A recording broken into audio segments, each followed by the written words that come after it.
How Nick Rekieta destroyed his life. Nick Rekieta, a Minnesota lawyer and owner of Rekieta Law, discusses legal topics and breaks down lawsuits often over scotch. Uh-oh. That's gonna age very poorly in about 5 minutes.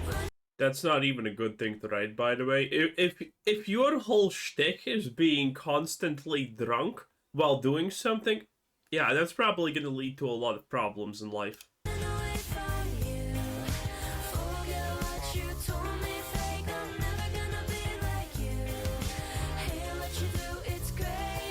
So in this video, we're talking about Nick Rekieta. That was unreasonably long. What the hell? The host and owner of the Rekieta Law YouTube channel that has almost 450,000 subscribers. Now, I had no idea who this person was up until like 5 days ago when I saw this video of him going viral on Twitter where he looked completely disheveled, he looked intoxicated, and was live to his audience and had no idea it appeared. Bro, he doesn't look intoxicated, okay? It looks like there's not a lot of things that you could guess and would not be in him at this point. Wow.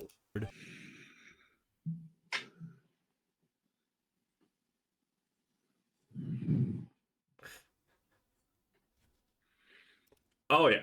Oh yeah. It's easier to account for the things he hasn't took at this point.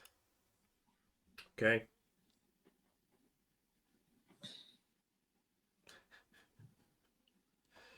Oh my.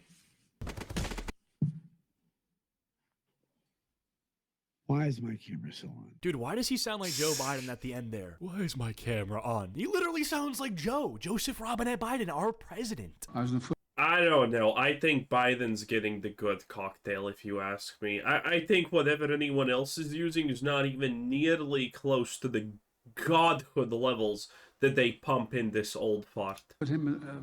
Well, for context, Nick Rekieta is an internet lawyer whose claim to fame was covering Weeb Wars, lawsuits that contested the results of the 2020 election, the Kyle Rittenhouse trial, and Amber Heard. This woman should never be allowed in another DC Universe movie. Oh wow, Amber Heard was a big one. That was insane.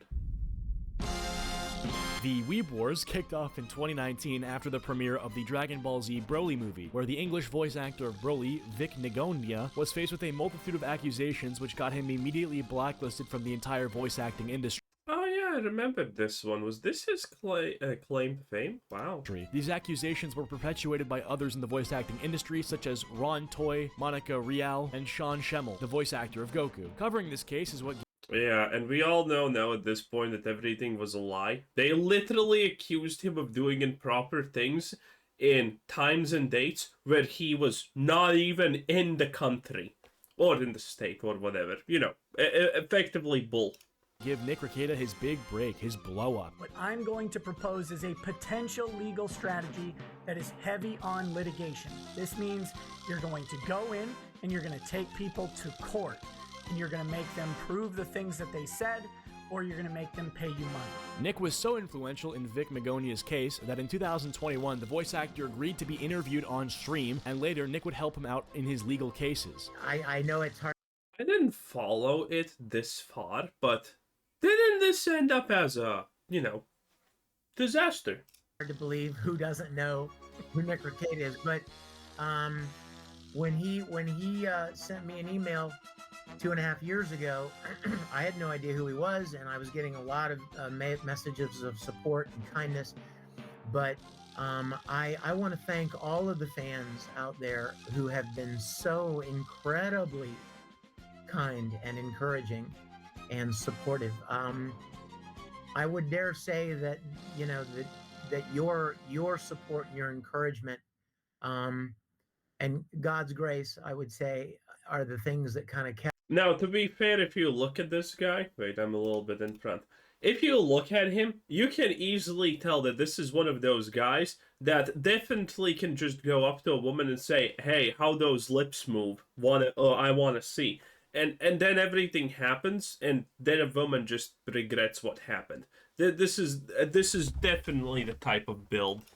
Kept me above water and kept me going through some dark times. So I just wanted to make sure, first and foremost, Nick, and thank your audience and anyone out there that was a part of that support. Thank you so much. Unfortunately, the final nail in the coffin for Vic's case dropped in early 2024. 24? Ooh.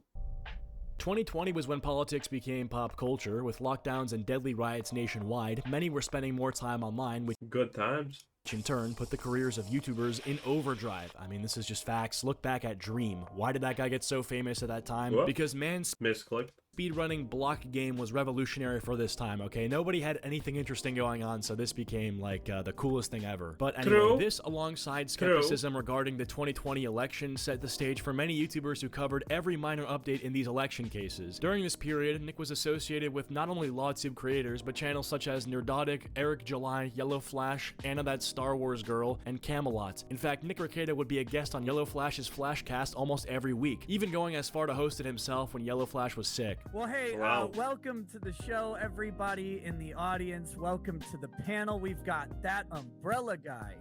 We've got Just Some Guy, Raging Golden Eagle, and Crows of Judgment. Or Crow of Judgment, not crows, just one crow of Judgment. So thank you all for being here. Flash is not here because he's got some family thing or something. And so I was like, oh, there's a grifting opportunity here. So, Oh yeah. I thought your name there was really Nick fast too. I Kwanzaa. noticed that before anybody else could say, "Hey," you were just like, "Bam!" You know, I'm in there. yeah, I wasted no time. No, actually, no. Kwanzaa learned his grift from Nick. Hmm. Little known fact. But Nick's actually good at it, so I Yeah. don't think that's what happened. Yeah, and Nick actually gets stuff out to. Well, he does what he promised. The latest. Slightly a lot boring, not gonna lie. 2021, Kyle Rittenhouse was tried and acquitted for shooting 3 people, killing 2 during protests in Kenosha, Wisconsin in August 2020. He was 17 at the time, claimed he acted in self-defense, stating he was there to protect property and provide medical assistance. The only bad thing Kyle ever did was not take more of them out. This is where Nick Rekieta changed the game of LawTube. His livestream covering the Kyle Rittenhouse trial amassed over 100,000 concurrent live viewers. Wow. One man and his lawyer acquaintances were triumphant against well-owned operated corporate media titans. Nick struck gold on his new winning formula of a Holy, that's way more than I expected. Wow. panel of lawyers casually watching and commenting on the trial as it was happening in real time. Now you can see just from this playlist here how many views he was truly getting. He was going live for almost 10 hours at a time covering this trial and every day of it. Each of these streams has hundreds of thousands to millions of views per, and the playlist compiling each day of the streams has almost 400,000 views in its own right. His coverage was so popular and successful that he ended up being able to interview Kyle Rittenhouse himself after the trial. That's wow. I did not know any of this. This is kind of insane. Wow. And he destroyed it. But yeah, this is what you do. This is what a lot of females on Twitch do. They get famous for some random reason, and then they're like, "I'm set. I'm famous. Just had 2K viewers. Time to go on a 1-month-long vacation because I earned it." Now, if things suddenly look better, you push it every day. 10-hour streams, exactly. What else are you gonna do?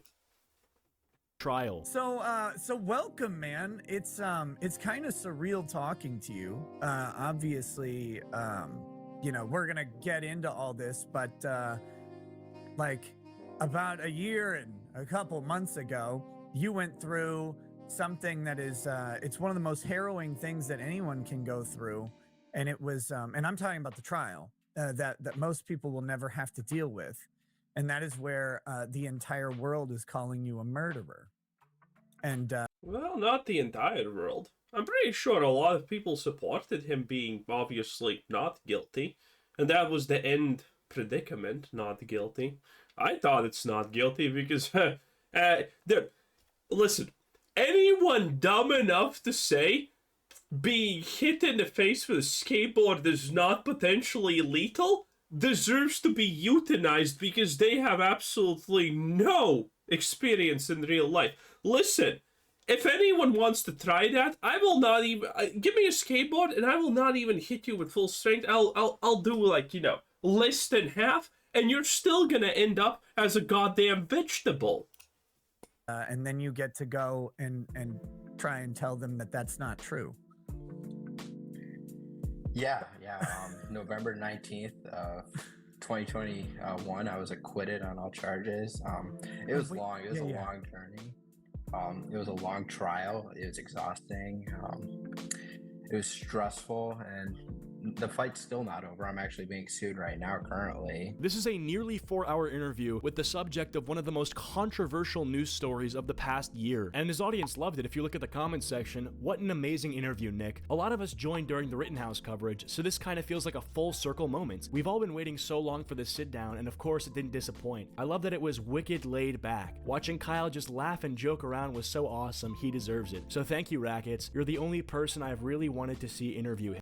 Now, to be fair, I didn't mention this, but man, just you know, because this is very subtle to a degree, but just look at him when he's talking.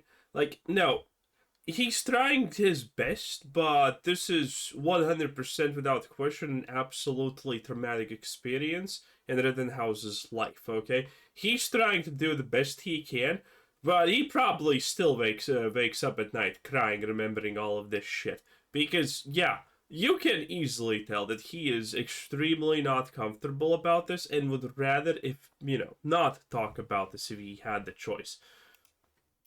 Sit down, and of course it didn't disappoint. I love that it was wicked. Rackets. You're the only person I've really wanted to see interview him. Hope he comes back again to the depravity that is Rekieta and his chat. Now, the success of these streams and the content itself can be attributed to a lot of things, the political factors, the length of time he was streaming for, but ultimately you have to give the guy credit for kind of conjuring up a new formula for live stream react content. This is high IQ stuff, okay? This isn't Sniper Wolf reacting to silly TikToks and adding sound effects. This is the Yeah, but reacting to silly TikToks actually is better. Saul Goodman of YouTube, a man of legal expertise, a lawyer himself reacting to a court case live. It was captivating, interesting, and educational. So, I have not followed him too much, but is his legal expertise actually that high above ground? I can also go to school and become, testified or whatever, ratified or whatever magic word you have for lawyers, and finish the bar exam, but that doesn't necessarily mean that I'm actually good. Well, the success of his coverage on the Rittenhouse trial was not only replicated, but triumphed by his coverage of Amber Heard. Johnny Depp vs. Amber Heard was much more of a pop culture case instead of a political one, such as the election or Kyle Rittenhouse. Dude, you still see people with the hashtag I stand with Amber Heard on Twitter. It's insane. This led to an influx of new eyes on his channel for the first time. People who would never be watching legal content otherwise were in fact watching it because Nick Rekieta was covering the Johnny Depp-Amber Heard trial. Something less political and more pop culture-y was enough to get new viewers of Rekieta through the door. Unfortunately, Nick Rekieta couldn't keep his success going forever. 2023 is when things started to look gloomy. Although he got a pretty good deal signing with Rumble for exclusive content, Nick Rekieta had decided to stop doing his live courtroom coverage. This would result in a completely different attitude in terms of his content. His streams became less frequent, shorter, Oh, I thought that this was like gambling or something. and lazier. Not to mention he often got extremely drunk during these streams. My definition of addiction is... Oh no, whenever you have like my definition of something, that's already bad. Is one, an unrelenting desire for a thing, right? That's part of it. Two, that then takes control and impacts what you do in some way or another. It impacts your family life, your social life, your employment or economic life. So yeah, right, like drug addicts who spend all their money on drugs, that's an impact. I think that it's now affecting your life, right? Like that's a problem.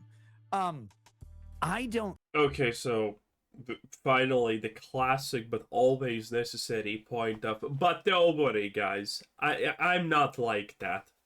Think also commonly known as denial. Personally, that my alcohol consumption gets there. I have certainly over-consumed alcohol from time to time. No bones about that. There are specific times that I've mentioned on the show. But, you know, like, it's not something that I wait and crave for, except for right now when I'm going to pour myself whiskey because we're talking about it, and I can't not do it. But, you know. Well, that's a cute way to excuse it with a joke. Well, we're talking about it, so I cannot. Yeah, this is bad. This is really bad. I don't know. I don't want to argue against people. Like, getting fought in the "you're an addict, no, I'm not" trap is an impossible discussion. Speaking of someone, Well, it's not really impossible. I mean, if people are even talking about the fact that you're an addict, it's probably already time to pack it up. who was formerly addicted to a particular video game, admittedly and unironically, and knowing how like there is no level of thing you can do to convince an addict they're addicted, but similarly, there's no thing you can say to argue against addiction convincingly, because everything sounds like a justification for your addiction.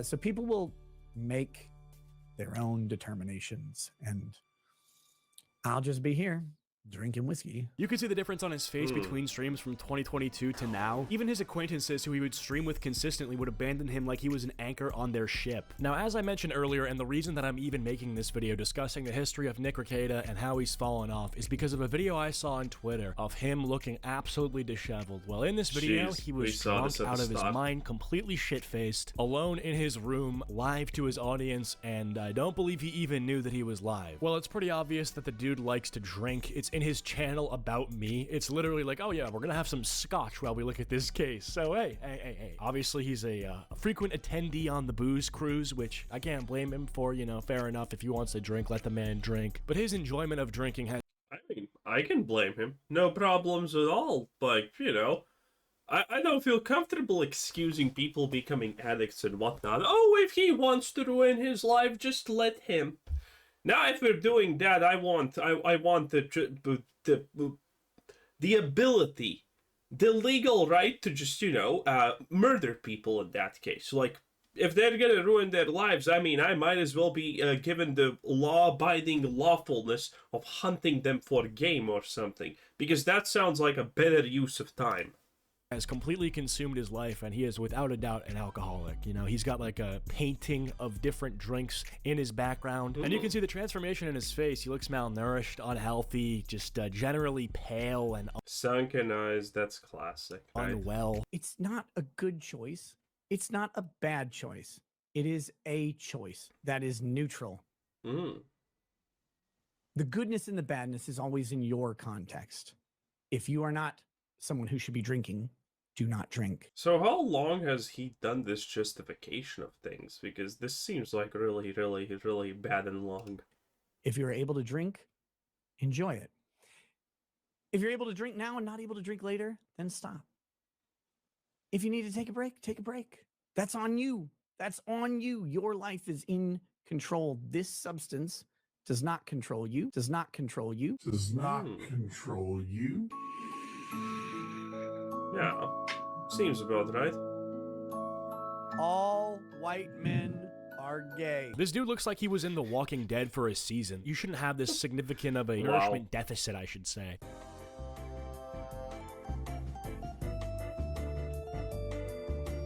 I got to this anonymous letter or the anonymous package. It was postage not paid. Like I had to pay the postage on it to receive it.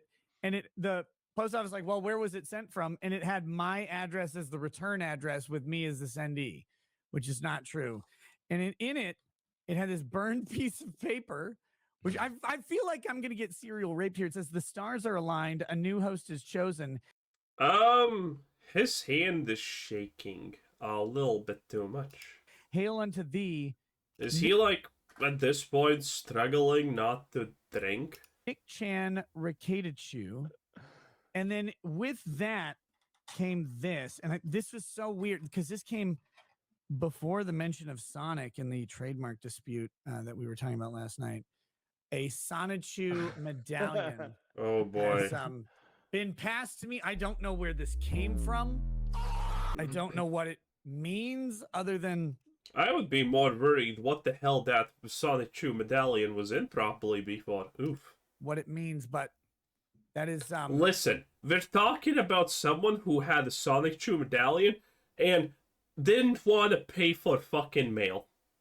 Okay? I would not even touch that thing with a 10-foot pole. That happened. It cost me $2 to pay the postage on it. Dude, if you need more guns, just let me know. I'll send some. This is friendly, I think. This is friendly. Don't put it on. Come on. Don't put it on. Sonichu lives.